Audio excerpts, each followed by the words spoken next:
ኢራን አንድ ቀን ኒውክሌር ብትታጠቅ የመጀመሪያ የምታደርገው ህገወጥ ነው ያለችውን አገርን እስራኤልን ማጥፋት ነው። ይሄ ምንም ፖለቲካል ሳይንቲስት መሆን የማይጠይቅም ምንም አይጠይቅም። ጅቡቲ ማን ነው አሁን ዘርዘር አድርገህ ስታይ 60% ያዙና እኛ እኮ እዛ ወደ ጅቡቲ እኮ ኢትዮጵያ ነበረች እኮ እንደ ሳውዲ አረቢያ ወይ ደግሞ እንደ ግብጽ እኮ አይደለም ልናወራ የሚገባ የጊዜ ጉዳይ እኮ ነው እንጂ ቅዳሜ እስላም ባዳ ላይ መከራከያ መደራደሪያ ነጥብ ነበረው አንዱ ሆርሙዝ ነበር። ዛሬ ግን ከዚህ በኋላ ድርድሩ ሲቀጥል እንደዛ አይደለም የሚሆነው። የኢራን ፖርቶች ይከፈቱልን አይከፈቱ የሚሆነው ማለት ነው። አየህ አሜሪካ የኢራን አንገት ላይ ገመዱን አጠበቀችው የሚባለው ይሄኛው ነገር ነው ማለት ነው። ያረጉት መለስና ኢሳያስ ናቸው ተነጋግሮ ኢትዮጵያን ወደብ አልባ ማድረግ አለብን የሚል የኖሬና ያደረ አስተሳሰብ ስላላቸው ለዚህ አስተሳሰብ ላይ ደግሞ አንዱም ስለ ኢትዮጵያ ጥቅም የሚያስብ ሰው ስላልነበረ ሁለቱም አንድ ተመሳሳይ ፍላጎት ስላላቸው እንዲሄድ ተደረገ ማለት ነው። ይሄን አንድ ነጥብ እስራኤል በተዛባ አስተሳሰብ መጽሐፍ ቅዱስን ተከትላ ምናምን የሌለ ነገር ውስጥ ለጥጦ የሚወስዱ አሉ። ብዙ ይሰማሉ እንደዚህ አይነት ድምጾች። ይሄ ግን ሌላ ፋብሪኬት የሆነ አይዲያ አለው። ግን እንደ ግለሰብ እንደ አገር ያለ ከጥቅም አንፃር ግን ካየ በቃ ምን አገባ አንተ ከጥቅም በላይ ምንድነው? ከኑሮ በላይ ስለ ኢራን አያስጨንቀኝም ስለ ግል ህይወቴ በላይ እንደ አገርም ደግሞ እንደ ኢትዮጵያ ስለ ኢትዮጵያኖች በላይ ስለ ኢራን ጉዳይ አያስጨንቁም። ኢትዮጵያን ሆርሙዝ በደበረው በዓለም አቀፍ የባህር ህግ መሰረት አንቀጽ 39 ላይ የሚቀመጥ ነጥብ አለ። ምንድነው የሚለው? ማንኛውንም አገራት በነፃነት ባህርን የመጠቀም አለ። በቃ ያይሲ የሚባለው በነፃነት ነው የምትጠቀሙ ማለት ነው። ማንም ተቆጣጣሪ የለውም ነው የሚለው። አሁን እዚህ ጋር ልክ እንደ ስዊዝ ካናል ላስከፍል እያለች ነው ያለችው ማለት ነው ኢራን ማለት ነው። አጥፍተህ ትድናለህ፣ ማጥፋት ማለት ጽድቅ ነው የሚል እሳቤም ያለበት አካባቢ ነው። እንደዛ ከሆነ እነዚህን ሰዎች ኒውክሌር ቢሰጣቸው ለዓለም ተኩሳቸው ምንድነው ዋስትና ሆነ ለራሻ?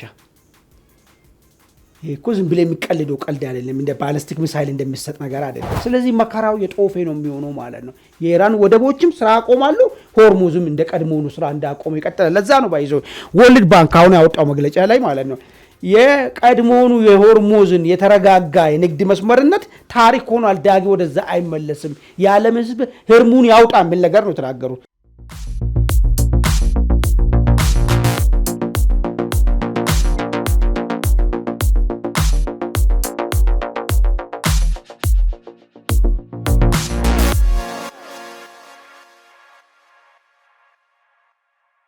ጤና ይስጥልን በመላው ዓለም የምትገኙ ውድ አንድ አፍታ ቤተሰቦች እንደምን አላችሁ? እነሆ አንድ አፍታ ዕለታችን ተጀምሯል። በቅድሚያ ዛሬው አንድ አፍታ ዕለታዊ የምንመለከታቸውን ጉዳዮች እናስቃኛቸው። የመጀመሪያው ጉዳያችን አሜሪካና ኢራን ሲያደርጉት የነበረው ድርድር ያለምንም ስምምነት መቋጨቱን አስከትሎ ኢራን እና አሜሪካ ወደ ጦርነት ሊመለሱ ይችላሉ የሚል ከፍተኛ ስጋት እየተሰማ ነው። እስካሁን ድረስ አባታቸው ከሞቱ በኋላ በአካል ያልታዩት የኢራኑ ጠቅላይ መሪ ሙሽታባ ሀገራቸው ኒውክሌር ልትታጠቅ ይገባል የሚል አቋም መያዛቸውና በቀናት ውስጥም የኒውክሌር ቦምብ ባለቤት ትሆናለች የሚል ትዕዛዝ መስጠታቸው ተሰምተዋል። ወዲህ ደግሞ የአሜሪካው ፕሬዚደንት ዶናልድ ትራምፕ ኢራን ለቀረበላት ድርድር አዎንታዊ ምላሽ ባለመስጠቷ በእጅጉ ከባድ ጥቃት ነው የሚፈጽሙባት፣ እየዛቱ ነው፣ ወደቦቿንም እንዘጋለን እያሉ ነው። በዚህም ሆርሙዝ ሰርጥ አሁንም ታውቋል። ዓለም አሁንም በከፍተኛ የነዳጅ እጥረት እየተናጠ ነው የሚገኘው። ከዚሁ ጋር በተገናኘ ሆርሙዝን መክፈት አለመክፈት ላይ ዓለም ለሁለት ተከፍሎ እየተናጨ ነው የሚገኘው። የእንግሊዝ መንግስትም በትራምፕ አስተዳደር ላይ የተቃውሞ የሚመስል ድምፅ አሰምቷል። የእንግሊዙ ጠቅላይ ሚኒስትር ትራምፕ በኢራን ወደቦች ላይ ወይም ደግሞ ሆርሙዝ ላይ ለመዝጋት እያደረጉ ያሉትን እንቅስቃሴ አልደግፍም ብለዋል። ይህ ወደት ያመራል የሚለውን ጉዳይ ሰፋ አድርገን እንመለከታለን።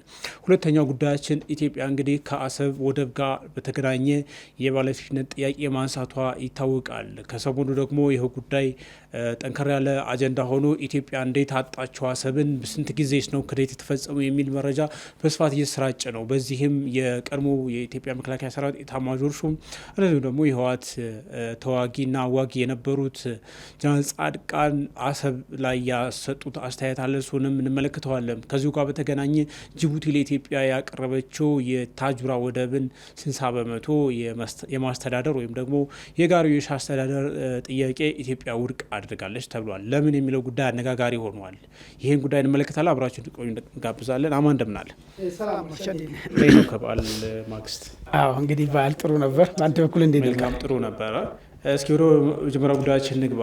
የመጀመሪያ ጉዳያችን እንግዲህ አሜሪካና ኢራን ፓኪስታን በአመቻቸችው ድርድር ላይ ተቀምጠው ነበር። ነገር ግን ሊስማሙ የማይችሉ ነገሮችን አቅርበው እንደነበረ ባለፈውም ስነጋገር ነበር። እንደተጠበቀው ስምምነት ላይ መድረስ አልቻሉ።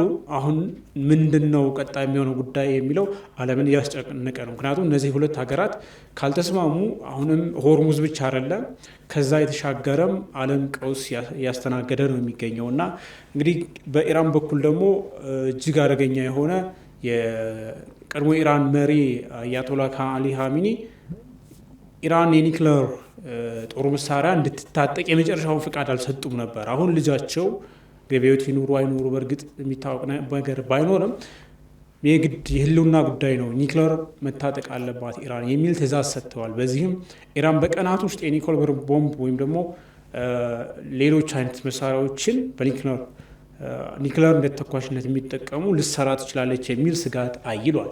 በዚህ መሃል ደግሞ ትራምፕ ኢራንን ወደቦችን ጭምር እዘጋለሁ፣ ሆርሙዝን ምን ይቆጣጠረዋል የሚል አይነት አንድምታ ያለው ዛቻ እያሰሙ ነው። ሌሎች ሀያላን ሀገራት እንደ እንግሊዝ ያሉም ደግሞ የተለያየ አቋም ይዘው ብቅ እያሉ ነው። ከድርድሩ መክሸፍ ማግስት ነገሮች ወዴት እየሄዱ ነው የሚመስል? አመሰግናለሁ መርሹ።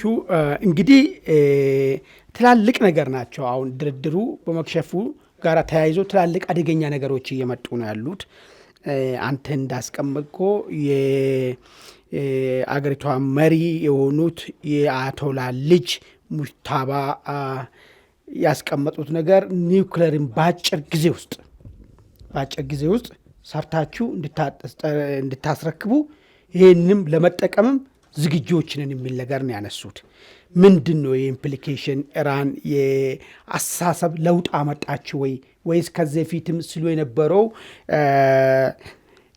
ዝም ብሎ ፕሮፓጋንዳ ነበረ ወይ የውሸት ፖለቲካ ነበረ ወይ የሚል ነገርም እናነሳለን። ለምን ከዛ በፊት ምንድን ነው ሲባል የነበረው በእኛ ሃይማኖት አስተምሮ እንደዚህ ጅምላ ጨራሽ የሆኑ መሳሪያዎችን እንድንጠቀም ራሱ አይፈቅድም የሚል ነበረ አባታቸው ሲያራምዱ የነበረው። አሁን ልጅየው ይህን ነገር ሲያመጡ እንግዲህ እነዚህ ሃይማኖታዊ መሪዎች ናቸው። በሃይማኖት እውቀትም ጭምር ነው ወደ የጠቅላይ መሪ ሆኖ የሚወጡበት ምክንያት ማለት። ስለዚህ ጥልቅ የሆነ ሃይማኖታዊ አስተማሪዎችም ናቸው ተብሎ ነው የሚታሰበው እነዚህ የሀገር ተማሪ ሆኖ የሚቀመጡ ሰዎች። ስለዚህ ሙጅታባ ይህን ነገር ሲያመጡ ምናልባት ከአባታቸው አስተሳሰብ አፈንግጠዋል ወይ የሚል መከራከሪያም አለ። እሱንም እናያለን ማለት። በሁለተኛ ይህንን ድርድር መክሸፉን ተከትሎ ትራምፕ ያመጡት አደገኛ ነገር አለ። እሱ ምንድነው? የኢራን ፖርቶች ለመውጣትም ለመግባትም አይቻልም የሚል ነገር። እንግዲህ ከዚህ በፊት ድርድሩን እንዲከሽፍ ካደረገው ነገር ውስጥ ሁለቱ ነገር ናቸው አደገኛ የሚባሉ የነበሩት። ሶስት ነገሮች ናቸው። እሱ ምንድነው? ኢራን የኒውክለር ጉዳይን እውቅና ይሰጠኝ የሚል ነገር ነው ያቀረበችው። ሌላ ሆርሙዝን እኔ ሊቆጣጠር ለደረሰብኝ ጉዳት ሁሉ ካሳ በዛ በኩል ከሚያልፉ ከእያንዳንዱ መርከብ $2 ሚሊዮን እየሰበሰብኩ ራሴን መልሼ ላደራጅ የሚል ነገር ነው ያቀረበችው። በሶስተኝነት ደረጃ የአሜሪካ ጦር ወታደራዊ ቤዝ እዚህ ገልፍ አካባቢ ያለው ሳውዲ፣ ኳታር፣ ዩናይትድ አረብ ኤሚሬት፣ ኦማን ምናምን ያለው ተነስቶ ተጠራርጎ ከዚህ አካባቢ ይውጣልኝ የሚል ጥያቄ ነበር ያነሳችው። ስለዚህ ይሄ ነው ሊያግባባቸው ያልቻለው። ሌላ የሳንክሽን ጉዳይ ስለሆነ እሱ ምናልባት ለመግባባት የሚችሉበት ሁኔታ ሊፈጠር ይችል ነበር። ይሄንን እየጠየቀች ባለችበት ሰዓት ላይ አሁን ትራምፕ ግን ያመጡ ምንድን ነው? የኢራን ወደቦች ሁሉ ከአገልግሎት ውጭ ናቸው። የኢራን ወደብን የተጠቀመ እንግዲህ ዝግ ነው ከተባልክ ከሄድክ ትመታለህ ማለት ማንም ርስኪ አይወስድልህም፣ ማንም ሀገር ርስኪ አይወስድልህም ማለት ነው። ሁለተኛ ያነሱት ነገር ምንድን ነው? በኦርሙዝ በኩል ማንም ሰው ፍራንክ እንዳትከፍሉ እኛ ከለላ እንሰጣለን፣ እዛ አካባቢ ማንም አስገዳጅ አካልም የለም፣ እኛን የምንቆጣጠረው የሚል ነገር ነው ያነሱት። ቅድመ ድርድር ነበረው አቋም ኦርሙዝን ለቀሽ ወደ ቀደመ ቦታሽ ተመለሺ። ኦርሙዝ በነበረው በዓለም አቀፍ የባህር ሕግ መሰረት አንቀጽ 39 ላይ የሚቀመጥ ነጥብ አለ። ምንድን ነው የሚለው? ማንኛውንም አገራት በነፃነት ባህርን የመጠቀም አለ። በቃ የአይሲ የሚባሉ በነፃነት ነው የምትጠቀሙ ማለት ነው። ማንም ተቆጣጣሪ የለውም ነው የሚለው። አሁን እዚህ ጋር ልክ እንደ ስዊዝ ካናል ላስከፍል እያለች ነው ያለችው ማለት ነው ኢራን ማለት። ይሄ አይሆንም የሚል ነገር ነው መጣ። በሶስተኝነትና ሌላ እንግዳ ነገር ይሄ ድርድር መፍረሱን ተከትሎ በሶስተኝነት የመጣው የኔቶ እዚህ ሆርሙዝ አካባቢ ያለውን ይሄ መርከብን ሊጎዳ የሚችሉ ቦምቦች የተቀበሩ አሉ። እነሱን ፈንጂዎችን ለማጽዳት ድጋፍ መስጠቱን ነው አንድ እሱ። ሁለተኛ ሌላ በእንደዚህ ሀገር ብቻ የማይቀር ሌላ ዓለም አገራቶች ሁሉ በዚህ ሂደት ውስጥ የሚሳተፉ ሌላ ምልክት ሰጪ ደግሞ ምንድን ነው? ዩኬ ዩናይትድ ኪንግደም እና ፈረንሳይ ይህንን ሆርሙዝን መከፈት መዘጋቱ ትክክል አይደለም፣ ለመከፈት የሚደረገው ማንኛውም ነገሮች ሁሉ እንቀላቀላለን የሚል ነገር አመጡት። ለምን ለሚለው ነገር ይሄ በመዘጋቱ ከፍተኛ የሸቀጥ ዋጋ ንረትና የኑሮ ዋጋ ንረት እየመጣብን ነው። ዜጎቻችን ችግር ውስጥ ነው ያሉት። ይሄ መቀጠል የለበትም። አሁን በደንብ አድርጌ ስታየው ድርድሩ መክሸፉ አደገኛ ነገር ያመጣው ለኢራን ላይ አንገቷ ላይ ገመድ የማስገባት ነገር የነበረውን ገመድ የማጥበቅ ነገር ያሳያል። ይሁንና በኢራን በኩል የሚቀርቡ ነገሮች አሉ። ልክ እንደ ኒውክለር እንጠቀማለን የሚለው ከሚለው ጀምሮ እስቲ እነዚህ ነጥቦችን አንድ በአንድ ለአንስቼ ወደ እነሱ ከመሄዳችን በፊት አሁን የአሜሪካና ኢራን ድርድር መክሸፉ ዓለምን በጣም በከፍተኛ ደረጃ ለአደጋ ያጋለጠ ነው። በጉጉት ሲጠበቅ ነበረ። አሁን ይሄ ድርድር ከሸፈ ተባለ ማግስት በነዳጅ አንጻር እንኳን ብንመለከተው ነዳጅ በበርሜል $100 ተሻግረዋል። በዚሁ ማግስት ድርድሩ ለምን ከሸፈ ብለህ ታስባለህ? ትራምፕ የተናገሩት ነገር አለ። ኢራን ኒክለር የማብላላቷን ነገር አልተውም ስላለች ነው ድርድሩ የከሸፈው ብለዋል። እንግዲህ ሁለቱ ሀገራት ሊገናኙ ሊታረቁ ሊቻቻሉ የማይችሉ ነገሮችን ነው ይዘው የቀረቡት ወደ ድርድር እና በአንተ ግምገማ ሁለቱ ሀገራት እንግዲህ ዓለም ጫና እየፈጠረባቸው ሁለቱም ሀገራት ላይ ምክንያቱም ጦርነቱ እንዲቀጥል ስለማይፈለግ ዓለም አቀፋዊ ይዘት ስላለው በተጽዕኖ ደረጃ እና ለምን የከሸፈ ይመስላል? በጣም ጥሩ። አሁን ምንድን ነው መሰለ ትንሽ ታሪካዊ ዳራ ላበጀለት ኢራንና እስራኤል መካከል በተደረገ እንግዲህ አሜሪካ ማለት ጥሩ የእስራኤልን ጥቅም የምታስከብር አገር ነች፣ ወይ ደግሞ ጥቅማቸው ተለዋዋጭ ናቸው አሜሪካና እስራኤል ጥቅም ማለት ነው። አሁን የነገሩ መነሻ የሚሆነው እስራኤልና ኢራን መካከል ምንድን ነው የተፈጠረው? የሆነ ዘመን ላይ ተባባሪ ነበሩ፣ አብረው የሚሰሩ ሀገራቶች ነበሩ። እንዳውም ኢራን በርካታ ቁጥሩ ያን ኢስላሚክ ስቴት ማጥ አልሆነችም። ነገር ግን በርካታ ኔርሊ ከ90% በላይ ኢስላም ያለባት ሀገር ሆኖ ለኢራን የመጀመሪያ እውቅና ሰጠች። ለእስራኤል መጀመሪያ እውቅና ሰጠች ሀገር ነች። በንጉሱ ዘመን በዳይነት እንትኑ በነበረበት ዘመን ነው ነገር ከ1979 በፊት ማለት ከ1948 ጀምሮ ከአሜሪካ ጋራም ጥሩ ወዳጅ የነበሩ ሀገራቶች ናቸው። አውቶማቲካሊ አብዮቱ ሲመጣ አስተሳሰብን ይዞ መጥቷል። እስራኤልን በተመለከተ የሁለት ነገር አስቀምጧል። እስራኤል ማለት ህገወጥ ሀገር ነች። እውቅና ይሰጧት። ህገወጥ ሀገር አፈጣጠሯ ህገወጥ ነው ካልክ ማንኛውን እርምጃ ልትወስድ ትችላለህ ማለት። ሁለተኛ የእስላም ጠላት ነች የሚሉ ሌበል ነው የተቀመጠው። ጠላት ነው ካልኮ ማንኛውም ሳላ ልታጠፋው ትችላለህ። እና አይሁድ እኮ ዩሮፕ ላይ ያኔ ሂትለር ያን ሁሉ ሲፈጽምባቸው መጀመሪያ ሌበሊንግ ነው። መጀመሪያ ተፈረጁ። በመፈረጅ ምክንያት ነው በኋላ ለዚህ ሁሉ እልቂት የተዳረጉት ማለት። ስለዚህ በእስራኤል በኩል አሁን አንዳንድ ሰዎች እንዴት ነው የሚያስቡት? በጣም ነው የሚገርመኝ ነገር ልክ እስራኤል ፍትሐዊ ያልሆነች ሰይጣን እንደሆነች እሷ በቃ ድርድር ማታቅ ድርድር ማለት ለእሷ ሰዎች መግደል እንደሆነ አርጎ የሚያስቡ ወገኖች አሉ። ነገር ግን በእስራኤል በኩል ሆነ ስታስቡ ሁለት ነገር ተፈጸመበት። መጀመሪያ ከአገራቸው እንዲሰደዱና በዓለም ላይ አገር አልባ ሆኖ በስደት እንዲኖሩ ተደረጉ።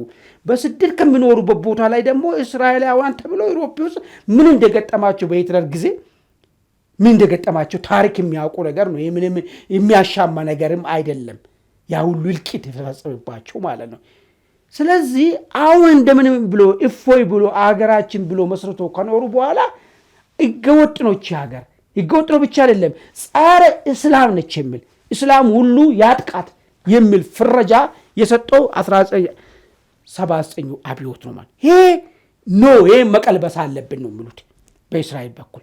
ቅድም እንዳነሳው በአሜሪካ በኩል ደግሞ ተለዋዋጭ ሀሳብ ነው ያለ ኢንተረስት ነው ያለው አሜሪካና እስራኤል ማለት በሌላ አነጋገር ያው በግልጽም በእንትን እንደሚነገረው ብዙዎቹ የአሜሪካ መሪ የሚሆኑትም የእስራኤል እንታ ያለባቸው ሰዎች ናቸው ለመሪነት ደረጃ የሚደርሱት። ሁልጊዜም የአሜሪካን መሪዎችን ቢታይ የእስራኤልን ጥቅም ለማስከበር ምን ርቀት ድረስ እንደሚሄዱ የሚታወቅ ጉዳይ ነው። ይሄ ስለሆነ እዚህ ቀጠና ላይ አንድ ሄጀሞኒ ያላቸው እስራኤልና አሜሪካ ምን የእስራኤልን ፍላጎትን ማስከበር የሚባል ነገር ይሄንን ነው እንግዲህ አሁን ድርድሩ ቦታ ላይ ሲመጡ በኢራን በኩል ሄጀሞኒ መሰበር አለበት ነው የምትለው። ሄጀሞኒ መሰበር አለበት። ሄጀሞኒ መሰበር ደግሞ እነሱ እንደነው አድርጎ ነው የሚያስቀምጡት እንደ ህልውና ጉዳይ አድርጎ ነው። በዚህ ሁኔታ ካላስታገስ ነውና የጽንፈኝነትን ካላስወገድ ነው ጉልበቱን ካልሰባበር ነው በቀር እስራኤል ትላንትና አይሁድ ጂውሽ ማን ነው ሂትለር ፈጸመበት ነገር ዛሬ ላለመፈጸሙ ምን ዋስትና የለንም የሚል ሐሳብ ነው ያላቸው። ይሄን ይዘው ወደ ድርድር ሲሄዱ ምንድነው የኒኩለር ጉዳይ መጣ። ኢራን አንድ ቀን ኒኩለር ብትታጠቅ የመጀመሪያ የምታደርገው ህገወጥ ነው ያለችውን አገርን እስራኤልን ማጥፋት ነው። ይሄ ምንም ፖለቲካል ሳይንቲስት መሆን የማይጠይቅም ምንም የማይጠይቅም ይሄን ለመረዳት ነው። ኦፊሻሊ እኮ ይላሉ ሞት ለአሜሪካ ጥፋት ለእስራኤል ይላሉ። በቃ ይሄ ተው በግለሰብ ደረጃ የሚባለው በሰላማቸው ላይ ነው የሚሉት። በፖሊሲ ደረጃ ያስቀመጡት ነገር ነው። አሁን አንዳንድ ሰዎች ሊያምታቱ ይፈልጋሉ ከሃይማኖት ጋር አይደለም። እኔ ከሃይማኖት ጋር የምምታታ ጉዳይም አይደለም። እኛ እንደሆነ ምናልባት እኔ ክርስቲያን ከሆንኩ ለኔ አይሁድም እስልምና ምንም እና ዲፈረንት ለኔ ማለት ነው እንደ አንድ ሃይማኖት ነው እንጂ ማው እንጂ ይሄ ለዚህኛው ግን ለዛኛው እንትን የምትለው ነገር የለም። ግን አንድ የሆነ ተውት ግን አለ ሃይማኖታዊ ቅርጽ ሊያስይው። እኔ ግን ከዛ በላይ በሰው ልጅ ዋዊ አይምሮ ሳስቦ እነዚህ ሰዎችን አንተ የሆነ ሀገርን ህገወጥ ነው ይሄ ሀገር ጸረ እንደዚህ ነው ካልኮ ቀጥሎ ሊመጣ የሚችለውን ግምት እኔ መረዳት ይችላል። ለምን በተጨባጭ ተደርጎ ታይቷል አውሮፓ ውስጥ ጀርመን ውስጥ ተደርጎ ስለታየ። ስለዚህ እነዚህ ሰዎች ይሄን ሊቀለብሱ ይሞክራሉ። ይሄን ለመቀልበስ ደግሞ የሆነ ሄጀሞኒ አስተሳሰብ ሊኖር ይችላል እዚህ አካባቢ። ያን አንቀበልም ነው እንግዲህ ድርድር ጋር ሲመጣ ኒኩለር አሉ። ኒኩለር ብቻ አይደለም ሆርሙዝን ሊቆጣጠር አሉት። እሱ ብቻ አይደለም አሜሪካ ከዚህ ትሄድ። አሜሪካ ለምንድን ነው ከዛ እንድትሄድ የሚፈልግበት ምክንያቱ ሰውን ዘነከስደ እስራኤልን ከዛ ምድረ ገጽ ለማጥፋት ነው። ይሄን አንፈቅድም። ይሄን ሐሳብ እንዴት ነው ኮምፕሮማይዝ ሊሆን የሚችለው? ምናልባት በጣም ጥሩ ተደራዳሪዎች ቢሆኑ በሁለቱም በኩል ያለው በኢራን በኩልም ያለው በአሜሪካ በኩልም ያለው ጥሩ ተደራዳሪ ወይ ደግሞ ድርድር በቃ ምርጫ የሌለው ነገር ነው። ከዚህ በኋላ በጉልበት የምንፈጥረው ነገር የለም የሚል አቋም ላይ ደርሶ ቢሆን ኖሮ የተወሰነ ሊለዝቡ ይችላሉ። አሜሪካኖችም ሊለዝቡ፣ ኢራኖችም ሊለዝቡ። ግን ባና አሜሪካ በኩል እሱን አይደለም የሚያስቡት። አሁንም አለን ቅድም እንዳነሳው ላይ ለዛ ነው ትራምፕ አሁን ያመጡት የኢራን ፖርቶች ሁሉ ይዘጉ፣ ማንም መግባትም መውጣትም አይችልም፣ የገባም የወጣም መታለው የሚል ጋር መጥቷል። 11 ፖርት አላት ኢራን። ከ11 ፖርቶች 8ቱ ደቡባዊ በሚባለው በኩል ነው ያሉት፣ በዚህ በነ ሆርሙዝ በኩል ማለት ነው። በዚህኛው 3ቱ በላይኛው በኩል ነው ያሉት። አሁን ላይም ቢሆን ታችም ቢሆን ኮምፕሊትሊ ይዘጋ። እዚህ አካባቢ አልፎ የሚገባ ከሆነ ይመታለው የሚል ነገር ነው አሜሪካ ያመጣችው ነገር ማለት ነው። የባህር ኃይል ስምሪት በታቷል።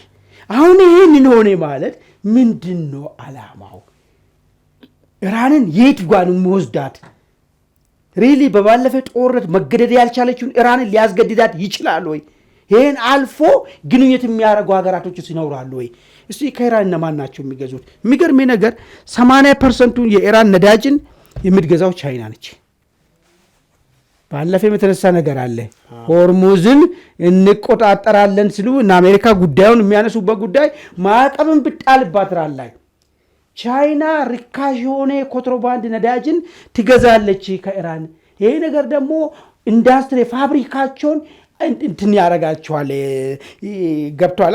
አንፌር የሆነ ኮምፒቲሽን እንዲሁ ለምሳሌ ሌላ ዓለም ላይ ያለው ፋብሪካ በግዢ ያመጣውን ነዳጅ አንተ የኮንትሮባንድ በርካሽ አንተ የምትጠቀምበት የምታመርተው ዕቃ ላይ የዋጋ ተጨበርበሬ ነገር ይኖረዋል የሚል ነገር ነው ሲያነሱ የነበረው። ስለዚህ አሁን ቻይና በአደገኛ ሁኔታ ውስጥ ትገባለች ማለት ነው። ተርኪ ቀጥላ የምትገዛው፣ ኢንዲያ ሌላ የምትገዛው፣ እነዚህ ሁሉ ከዚህ በኋላ መምጣትም መሄድም አይቻልም። አሁን እንግዲህ ምንድን ነው የሚሆነው የሚለውን ነገር እኔ ሁለት ነገር ነው የሚረዳኝ። አንደኛው ነገር እነ ቻይና በጣም አደገኛ ጥቅም ሲጠቀሙ ነው ከረሙት። ኢራን ላይ በጣም ማዕቀብ እነ ህንድ ለምን በጣም ባሉት ብር ነው። ለምን ሌላ እንዳሸጪ ከተባለች በገበያ ውስጥ ገብታ ተፎካክራ መሸጥ ከማችል ከሆነ ነዳጅ መጥቶ ለእንትን ካላት የሆነ ባገኘችው ዋጋ ነው የሚሸጠው። በሳንቲም ቤትም ልሸጥ ትችላለች። ገብተዋል። ስለዚህ ጥቅማቸው ስለሚቀርባቸው ኢራኖችን ሊያግባቡ ይችላሉ። መደራደር አለባቸው ብሎ ግን ከዛ ይልቅ ቻይና ለኢራኖች የጦር መሳሪያ እንደውም በዚህ በተኩስ አቁም ፎይታ ውስጥ እያቀረበች ነው ይባላል። ቀደም ብሎም ቻይናና ራሽያ የኢራን አጋር ስለሆኑ ለእሷ ድጋፍ ይሰጣሉ የሚል ነገር ይሰማ ነበር። አሁን ደግሞ ኢራን በከፍተኛ ደረጃ አሁን እያስጠቃት ያለውን የአየር መከላከያ ነው፣ እሱን ቻይና እያቀረበች ነው የሚል የአሜሪካ የደህንነት መስሪያ ቤት ነው መረጃውን ይፋ ያደረገው። ትራምፕም ይሄን ኮንፈርም አድርገዋል። ስለዚህ ጦርነቱ ሊቀጥል ይችላል። ኢራን በራሱ ምን ተማምና ነው እጅ አልሰጥም ወይም ደግሞ የኔን ተቀበሉ እንጂ እናንተን አልቀበልም በሚል ከድርድሩ የወጣችው ምን ጥያቄም አለ። ይኸውልህ ምንድን ነው መሰለህ እሱን በደንብ ገለጥ አድርጌ ካየ አብዮቱን ያመጣው ይሄ እስላማዊ ጋርድ የሚባለው ማለት ነው የሆነ ኦሊጋርክ ነው።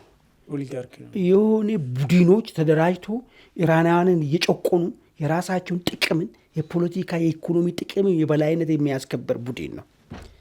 ይሄ ቡድን ድርድሩ ከቀጠለ ድርድር የሚደረግ ከሆነ እና የሆነ በድርድር ነገሮች የሚፈታ ከሆነ ዘነከስት እኮ ቤቱ ኢራን ውስጥ እኮ የመብት ጥያቄ እኮ አለ እኮ በጉልበት ታፈነ ማለት ነው። የሚታወቅ ነገር በጣም ስላለ መልሶ ይሄ እንደዚህ አይነት ጥያቄዎች ተመልሶ ሲነሱ መበታተን በመሃላችን ይፈጠራል። ለምን ጥቅም ከባድ ነገር ነው። በጣም የተደራጁ ቆይቷል። እንግዲህ 1979 ጀምሮ ነው ያሉት። ብዙ ትርፋማ አገሩን ለራሳቸው ብቻ አድርጎ እሱ የደለበ ነው ያለው። አሁን ይሄ ምንም ነገር ከመጣ አደጋ እንዳይመጣበት ያውቃል። ስለዚህ እንዳይበታተን መደራደሩን አይፈልግም፣ መከላከሉን ነው የሚፈልገው። ግን አሁን የመጣው ነገር እንዲከላከል ያደርጋሉ። ቻይና መሳሪያ ልሸጥልህ ትችላለች፣ ጥይት ልሸጥልህ ትችላለች። ነገር ግን ከኢራን የምታገኘው አሁን ንግድ በዚህ አልፋ ከአሜሪካ ጋር የተዋጋች ነዳጅ ገዝታ ትመለሳለች ወይ? አሁን በጣም ቬሪ ሴንሲቲቭ ነው። ሌላ ሴንሲቲቭ የሚባለው መርከብ ባይዞ በዚህ ማለፍ አይቻልም። ያለፈ ይመታለው ከተባለ ይቆማል እኮ። አሁን እኮ ኢቨን ሆርሙዝ ላይ ማለት ነው ኑ ይለፉ የተባለ እንኳን ተፈርቶ ተቆሞ ይል እንዴ። በጣም ሂደት እንኳን ዝግ ነው። በነገራችን በጣም ኤክስፔንሲቭ ነው። ምጭ ነው እቃዋለ ምጭ ነው እዛ ጋር ማር እስኪ ይወስድልሃል። የሚገርም ነገር አሜሪካ በዚህ በኩል ያለፈ ከኢራን የሚያስገባ የሚወጣም እመታለሁ ካለች የሚሄድ መርከብ ይኖራል ወይ? ጥያቄ ነው መጀመሪያ ደረጃ። ቻይና ይሄን አልፋ ሪስክ ወስዳ እየተዋጋው እቃ ገዝቼ መለሳለሁ እቃ እጄ እሸጣለሁ የሚል ኃላፊነት ትቀበላለች ወይ? ስለዚህ ጥያቄው አሁን ወዴት ነው ሄደው? ኢራን የአሜሪካና የእስራኤል ህዝብ ደግሞ ከነሱ ጋር ግንኙነት ያላቸው መርከቦች አያልፉም ነበር ስትል የነበረው። ግን እንደዛም ብትል ብዙ መርከብ አያልፍም ነበር። የተወሰነ ነው የሚያልፈው። በነገራችን ላይ 10% 20% ራሱ አይሞላም የነበረው የሚያልፈው። ትንሽ ነው። የፓኪስታንና የኢንዲያ በቁጥር እኮ የሚቆጠሩ ናቸው እኮ ያለፉት እኮ። ይሄም ይቆማል ማለት ነው አሁን ትራምፕ እያሉ ባሉት። ስለዚህ የአሜሪካና የእስራኤልና የአጋሮቻቸው ብቻ ሳይሆን ማናቸውም አይነት መርከብ አይንቀሳቀስም ሆርሙዝ ሰርጥ ላይ ካሉ ምንድነው ኔክስት ሊመጣ? ናት ነሰሪ ሆርሙዝ ሰርጥ ኢራን የምትጠቀምባቸው ቅድም እኮ አነሳው ልኩ ወደቦች ወደ 11 ወደብ ነው ያሉት። በዚህ በነ ሆርሙዝ በኩል በደቡባዊ ኢራን በኩል ማለት ወደ 8 ነው ያለው። ይሄ ሁሉ እዚህ አካባቢ መግባት መውጣት አይቻልም የሚል ነገር ነው። ግን ሆርሙዝን ማለፍ ይቻላል ነው የሚለው እሱ።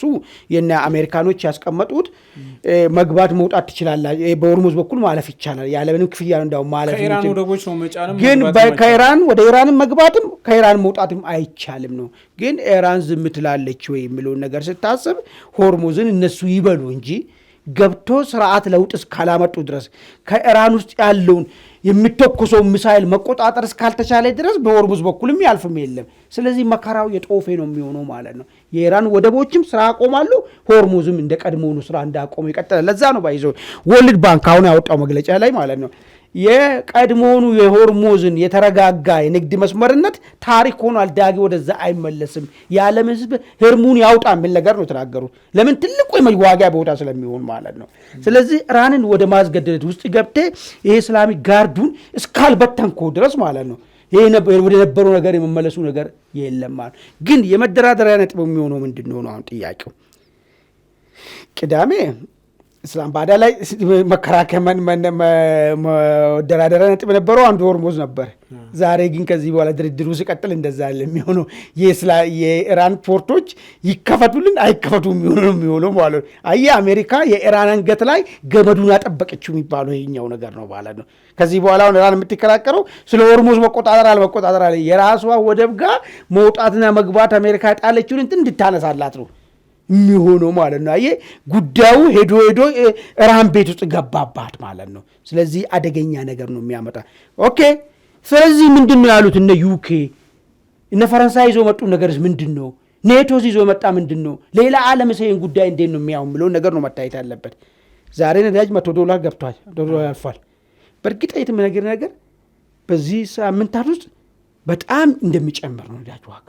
አሁን የባሰም ነገር ነው። ለምን ኑ ይለፉ ተብሎ የሚታለፍበትም የለም። አሁን ያለፈ የሚገጥመው ነገር አለስ አሜሪካ አሸናፊ ሆና ከኢራን ውስጥ የሚተኮሰው ሚሳኤል ማስቆም እስካልቻለች ድረስ የለም ሆርሙዝ በቃ ቀጥ ነው የሚለው ማለት ነው። ስለዚህ ለዓለም ህዝብ አደገኛ ሁኔታ እየተፈጠረ ስለሚሄድ የዓለም መንግስታት የግድ የሰርቫይቫል ጉዳይ ነው። አሁን ስለ ኢራን ጀስቲስ አላት ምናምን ኢራን ፍትህ አላት የፍትህ ጥያቄ ነው እንደዚህ መደረግ የለበትም ብሎ የሚጮው ድምጾች ሁሉ ዝም ብሎ ዘፈን ነው የሚሆኑ ከዚህ በኋላ ማለት ነው። ለምሳሌ ዘመን ከራስ በላይ ንፋስ ነው። አንተ የአገሬ ዜጎች በነዳጅ እጦት ምክንያት የኑሮ ምስቅልቅል ውስጥ ሲገቡ ስለ ኢራን ፍትህ ጥያቄ እንኳን ቢኖራት ስለ ኢራን ፍትህ ጥያቄ የሚሰማበት ጆሮ አይኖርም። ስለ ራሴ ዜጎችን እንዴት አድርገህ ከዚህ ምስቅልቅል ውስጥ ማውጣት ነው የምታስበው። ስለዚህ የፈረንሳይ ዩኬ የወሰዱት እርምጃ ብዙ አገራቶች ማርክ ማይወርድ በቅርብ ጊዜ የዚህ ዘመቻ አካል ይሆናሉ። ለመኖር ሲባል ነው፣ ምንም ማድረግ አይቻልም። ይህንን ከተዘጋ ዋጋው እንደዛ ወደዛ ስለሚሄድ ማለት ምናልባት ያሉት ሆርሙዝን መከፈት አለበት ነው፣ ለሱ እንተባበራለን ነው የሚሉት።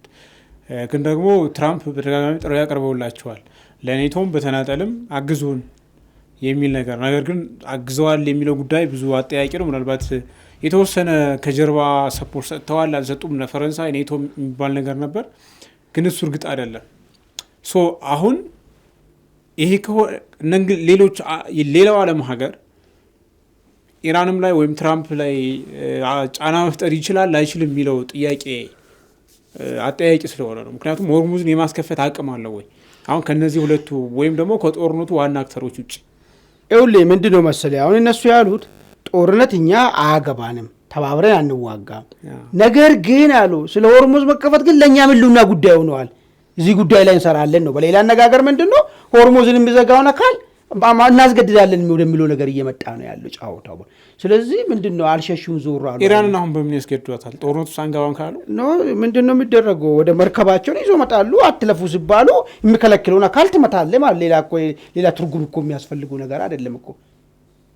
ይሄ መስመር ወደ ቀደመው መመለስ አንቺ አገባሽም፣ ይሄ የሁሉም አገራቶች የጋራ እንትን ነው።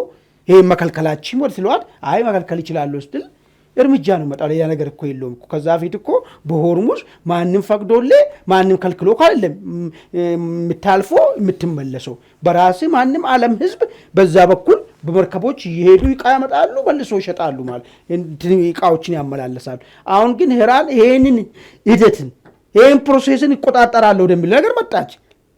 ተጎዳ ዓለም ህዝብ ሲጎዳ ነው ብሎ ነው መጣ። ስለዚህ ወደዱም ጠሉም ምንድነው እኛ እስራኤልና አሜሪካን ሄጂሞኒ ተባብረን ውጊያ አልመጣንም። ነገር ግን የሆርሙዝ ጉዳይ አርፈሽ ማትቀመጪ ከሆነ እንመታሻለን ወደሚሉ ነገር ነው የሚሄደው ማለት ነው። ስለዚህ ኢራን ሳትወድ በግድ ባለፈ አንስተን ነበር ይሄን ፕሮግራም ከቆይታ በኋላ ይሄ ነገር ልባት ካላገኘ ሌላ ዓለም ህዝብ ኢራን ላይ እንድነሳ ይሆናል የሚል ነገር አንስተናል። ለምን አሁን እኮ ወሰደው አንተ አገራትን ተው በግል በግል በቃ እንዳለ ዓለም ህዝብ ምን እሺ ወደሚለው ነገር እኮ ይመጣል። ምን ማለት ነው? እኔ እዚህ ጋር የምሰቃይበት ምክንያት ማለት ነው የምችለውን ሁሉ ሪያክት ታደርጋለህ ማለት ነው። ኤክሰፕት ቅድም እንደሚለው አይነት ሰዎች የሚያወሩ ዝም ብሎ ነገሩን ፈጥሮ በቃ የሆነ እስራኤል በተዛባ አስተሳሰብ መጽሐፍ ቅዱስን ተከትላ ምናምን የሌለ ነገር ውስጥ ለጥጦ የሚወስዱ አሉ። ብዙ ይሰማሉ እንደዚህ አይነት ድምፆች። ይሄ ግን ሌላ ፋብሪኬት የሆነ አይዲያ አለው። ግን እንደ ግለሰብ እንደ አገር ያለ ከጥቅም አንጻር ግን ካየ በቃ ምን አገባ አንተ? ከጥቅም በላይ ምንድን ነው? ከኑሮ በላይ ስለ ኢራን አያስጨንቀኝም ስለ ግል ህይወቴ በላይ እንደ አገርም ደግሞ እንደ ኢትዮጵያ ስለ ኢትዮጵያኖች በላይ ስለ ኢራን ጉዳይ አያስጨንቀውም ኢትዮጵያን። ሌላ ሀገርም ዘሴንሽት ነው ምግብ ነገር ማለት ነው። ስለዚህ ይህንን ነው መስተካከል መቻል አለበት። ስለዚህ ሁሉም እስራኤል ኢራን ላይ ሊነሱባት ይችላሉ። ይህም ተጠባቂ ነገር ነው። የሚገርም በአጭር ጊዜ ውስጥ አሁን ትራምፕ እና እስራኤል ኢራንን ወደ መደብደብ ይመለሳሉ ብለህ ታስባለህ? ይሄ እንግዲህ ወይስ ደግሞ ወደ ድርድር የመመለስ እድል አላቸው? ይሄ የሚወሰነው በምንድን ነው መሰለህ? ኢራኖች አናላይዝ ካረጉ ለምሳሌ አሁን ጥሩ አደገኛ ምልክት ነው ብያለሁ። የነ ፈረንሳይ የነ ዩኬ አሁን ምልክት ነው ይሄ ነገር።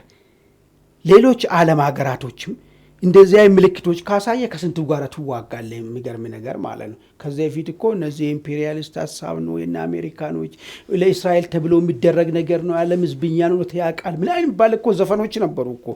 አሁን ግን ይሄ አሁን እየተቀየረ መጣ። ስለዚህ ኢራንን እነዚህ ዓለም ህዝቦች የሚያደርጉት እንትን ካስገደዳት ኢራን ወደ ድርድር የምትመጣ ከሆነ እሰየው ነው።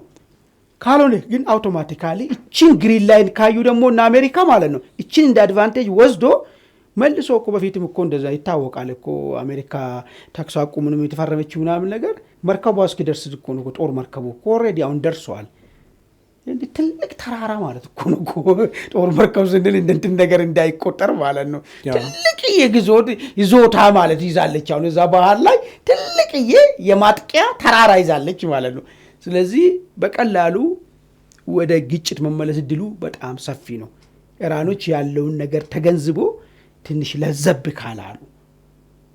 ካላሉ ለምን አይኒሱማ ኒክሮን ታጠቃልል ያው በቀናት ውስጥ እሱ እንግዲህ ምንድነው ነው አሁን እሱ ደግሞ በጣም አደገኛ ነገር ቅድም አነሳውልህ። ቴንኪው እንደው ማሳተ እንድታጠቃለን ብቻ አይደለም ያሉት ቻይና፣ ራሽያ፣ ኮሪያ፣ ሰሜን ኮሪያ ለዚህ ነገር ተባባሪ ነዳጅ ፈቅዶልናል፣ እገዛቸውን ፈቅዶልናል የሚል ነገር ነው። ቀድሞውኑ ይተባበሯቸዋል እነሱ ይታወቃል። እኔ አሁን ምንድነው ይኸውልህ እዚህ አካባቢ ያለ ትሁት አደገኛ ትሁት ነው። አሁን እዚህ አካባቢ እንግዲህ ኢራን የስልጣኔ መነሻ ነው ምናምንም የሃይማኖቶችን መፍለቂያ ቦታ ነው የአካባቢ ምናምን ብትል ብዙ ነገር ታስባለህ። ነገር ግን በዛው ልክ ደግሞ አጥፍተህ ትድናለህ፣ ማጥፋት ማለት ጽድቅ ነው የሚል እሳቤም ያለበት አካባቢ ነው።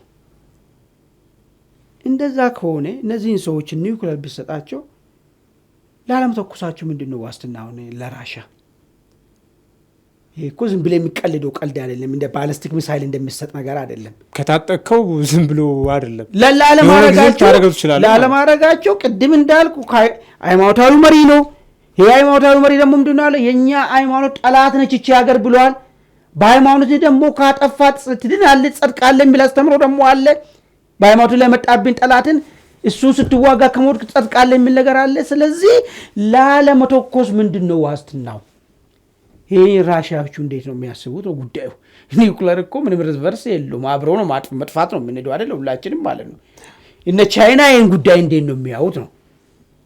እነ ሰሜን ኮሪያ እንኳን ዝም ብለው አንድ የሆነ ግራ አይገባም ሰው ነው እሱ። እንደ ሁለቱን ሀገራቶች ብናይ ለኢራናውን ባለው ሁኔታ ለኢራናውን መስጠቱ እውነት ኢራን ለማስፈራሪያና ለመከበሪያ ብቻ ነው ወይ የምትጠቀመው? ቻይና እኮ ጠላቴ ብላ ፈረጀችው ህዝብም ሀገርም እኮ የለም ቢኖራት ማለት። ራሽያ ጠላቴ ብላ ፈረጅ ራሽያ አሁን ከዩክሬን ጋር የተዋጋችናል፣ ግን ኒውክሌር አትጠቀምም። አላፊነትም አለ እንደዚህ አስተምሮም ስለሌለ እዛ አካባቢ አጠፋለሁም አትልም። እዚህ ግን አጠፋለሁ እኮ የሚል እኮ ነው አስተምሮ። በማጥፋት ደግሞ ትጸድቃለህ የሚል ነገር ደግሞ ማተማመኛ ደግሞ አለ ከጀርባው። እንዴት ነው የሚሆነው ነው እኮ ጥያቄው። ይሄን እንዴት ሊፈቅዱ ይችላሉ ነው? ይሄ በደንብ መታሰብ መቻል አለበት። እኔ አይመስለኝም።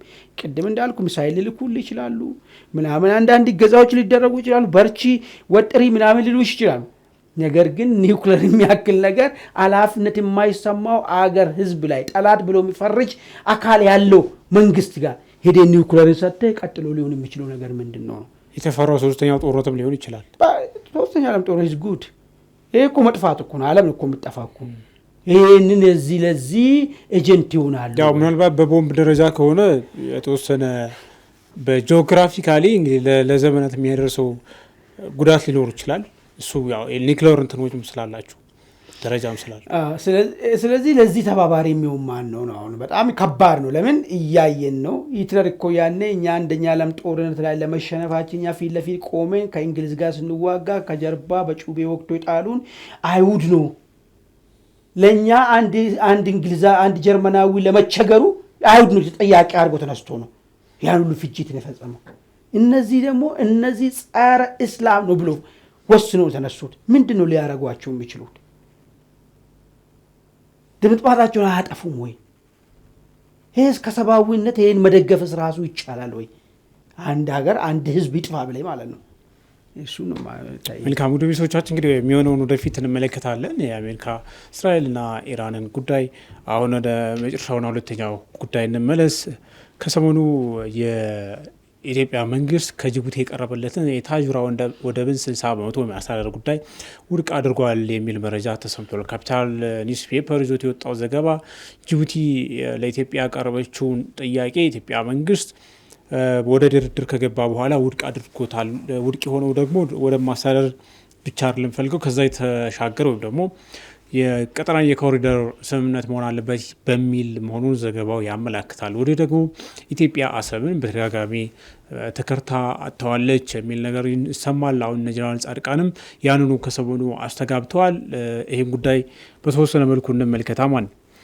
ምናልባት የአሰብ ጉዳይ ኦልሬዲ በተደጋጋሚ ሲነሳ የነበረ ጉዳይ ነው። እነ ጀነራል ጻድቃን እንግዲህ ጀነራል ጻድቃን መምጣታቸው ካልሆነ በስተቀር ብዙ የተለየ ነገር የለውም። ግን ጀነራሉ በተወሰነ ከቲፒኤልኤፍ ሰዎች ወይም ከኢህአዴግ ሰዎች በአሰብ ጉዳይ በኤርትራ ጉዳይ የተለየ አቋም ሲያንጸባርቁ የነበሩ ሰው ናቸው ስልጣን ላይ እያሉ። አሁን ደግሞ ያለ አግባብ ነው ያጣቸው መመለስ አለበት የሚለው ሀሳብ ላይ አቋማቸውን ይፋ አድርገዋል። የጅቡቲ ወደቡንም ጉዳይ አለመቀበሉ እንዴት ትመለከተዋል? ሁለቱንም አያይዘ ቴንኪዩ መርሻ። እንግዲህ ጀነራል ጻድቃን ስለ አሰብን በተመለከተ ያነሱት ነጥብ አለ። አሰብን በተመለከተ 3 ጊዜ ክደት ተፈጽመዋል። በማን ውሃት መራሹ ኢህአዴግ እሳቸው በልጅነታቸው ነፃ አውጪ ነው ብሎ የትግራይ ህዝብን ነፃ ሊያወጡ አብሮ አምኖበት አባል ሆኖት የታገሉለት ድርጅት በኋላ በሆነ አጋጣሚ የኢትዮጵያ ነፃ አውጪ ሆኖ የመጣው እና ኢትዮጵያን 27 ዓመት የመራው ኃይል ኢህአዴግ የሚባለው 3 ጊዜ አሰብን በተመለከተ ክደት በኢትዮጵያ ህዝብ ላይ ፈጽመዋል የሚል ነገር ነው ያነሱት። ለዚህም ሲያነሱ ምንድነው የመጀመሪያው ኤርትራ ከኢትዮጵያ ስትገነጠል የአሰብ ጉዳይ ኢቨን አሰብን የሻዕቢያ ሰራዊት ነፃ አላወጣም፣ አስመራንም ተቆጣጥሮ እዚህ ምንድነው የኢትዮጵያ ባንዲራ ይውለበለብ ነበር የሚሉ ሰዎች አሉ። ይህንን እድል መጠቀም ኤርትራ ከኢትዮጵያ ስትገነጠል ይህንን እንደ አንድ መከራከሪያ ነጥብ ማንሳት ይቻል ነበረ። አሰብ እንዳይሄድ ምጽዋ ይዛ እንድትሄድ ኤርትራ፣ አሰብ ግን የኢትዮጵያ እንደሆነ ከብዙ ነገር አንጻር ማድረግ ይቻል ነበረ። ይህን ግን አልተደረገም የሚል ነገር ነው። እንግዲህ በጣም አሻሚ ነው ባይዘው ይሄኛውን ነጥብ ብቻ ይዘን ስናይ ከክርክሩም በላይ የሄደችበት በምን አይነት ምክክር ነው? ቀሪ ኢትዮጵያ ህዝብም አልተነጋገረም። ያረጉት መለስና ኢሳያስ ናቸው። ተነጋግሮ ኢትዮጵያን ወደብ አልባ ማድረግ አለብን የሚል የኖሬና ያደረ አሳሰብ ስላላቸው ለዚህ አሳሰብ ላይ ደግሞ አንዱም ስለ ኢትዮጵያ ጥቅም የሚያስብ ሰው ስላልነበረ ሁለቱም አንድ ተመሳሳይ ፍላጎት ስላላቸው እንዲሄድ ተደረገ ማለት ነው። ይሄን አንድ ነጥብ ብሎ አነሱት።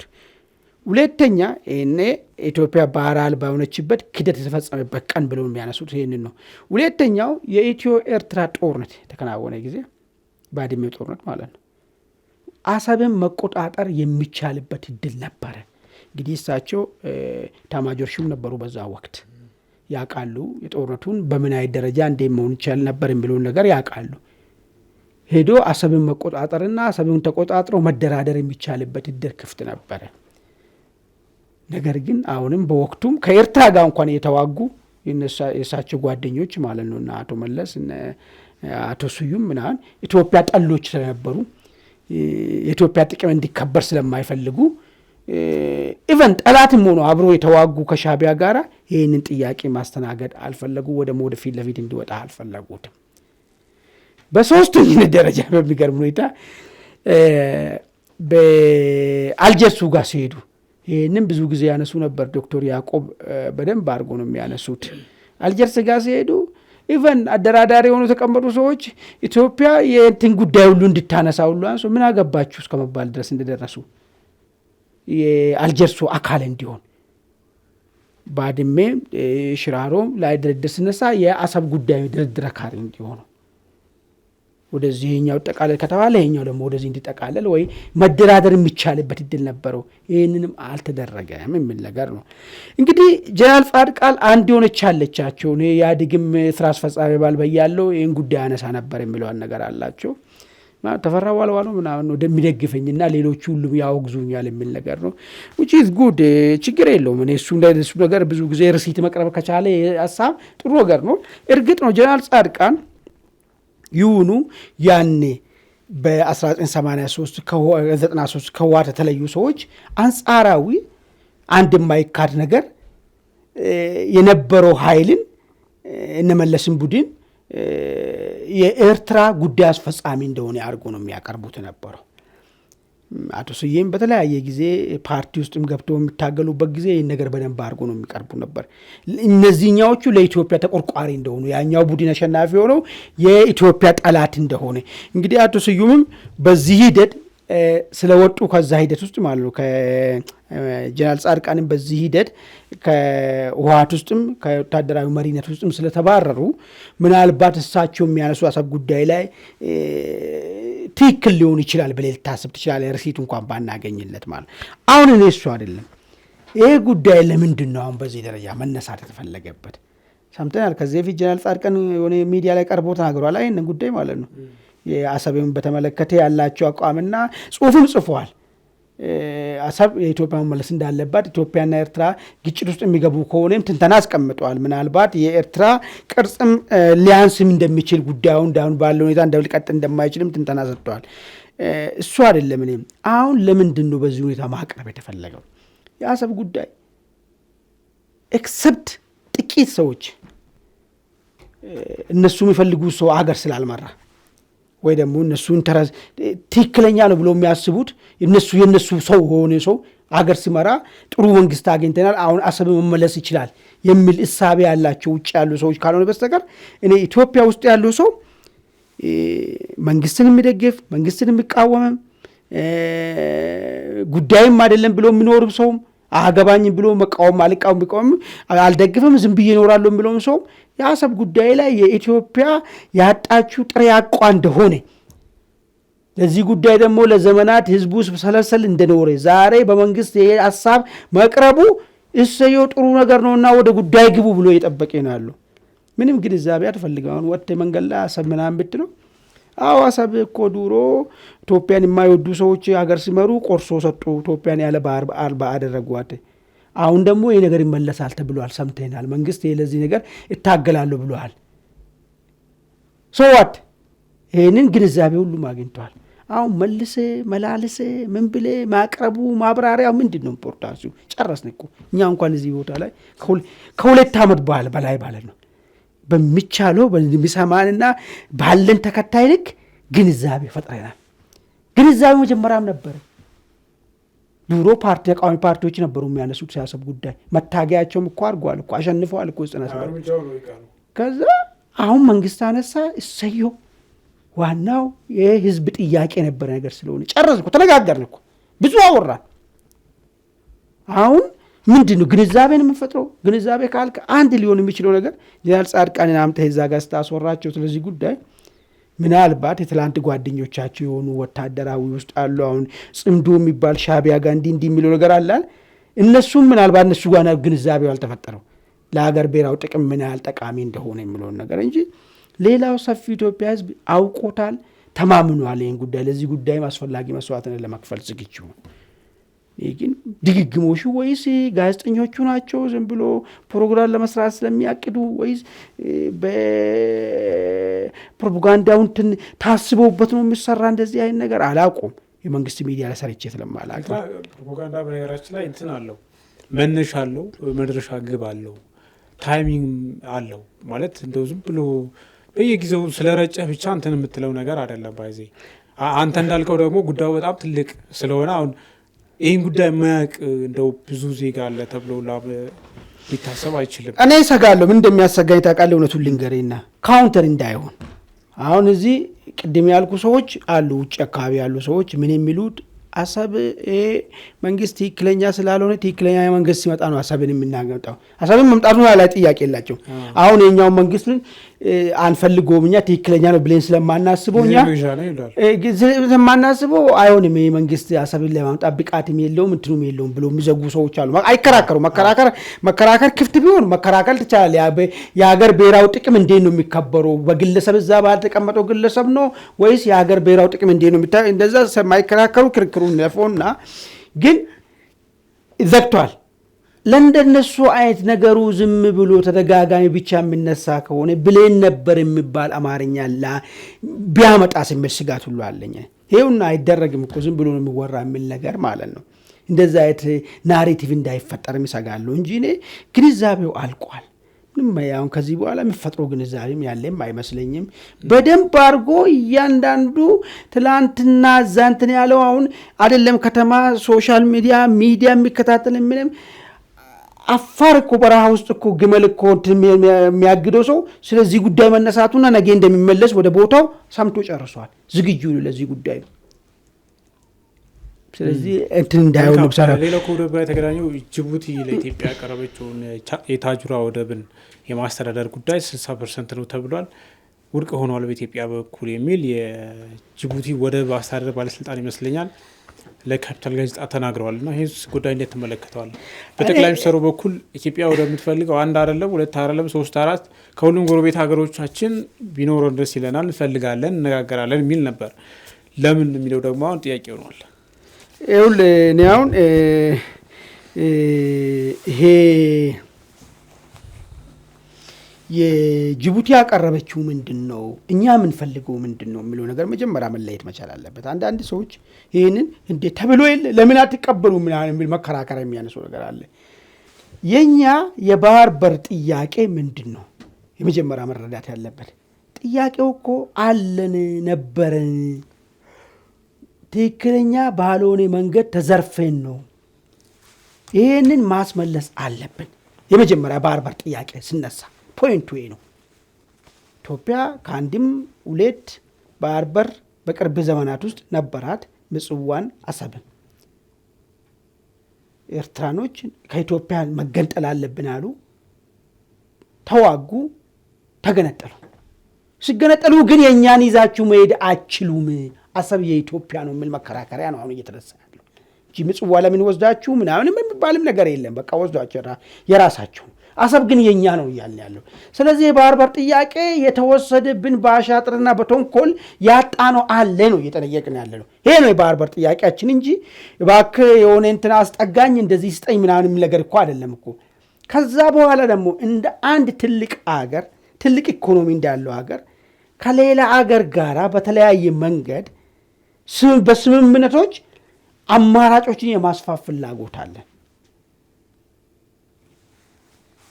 እውነት እናውራ ከተባለ ጅቡቲም እኮ ሰጪና ከልካይ፣ ጅቡቲን እኮ እኛ ያጣንበት ትናንትና ደርጎች እኮ በፈጸሙ ስህተት እኮ ነው እኮ 90 ዓመቱ እኮ ሲያልቅ እኮ ጅቡቲን መቀረከብ ወይ ባንቀበሉ እንኳን ጥያቄውን አንስተን ለትውልድ ማሳደር እኮ ይቻል ነበር።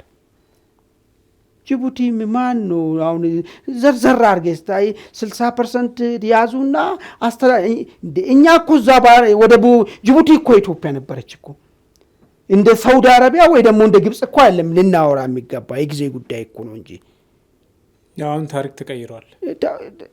ታሪክ ይስተካከላል።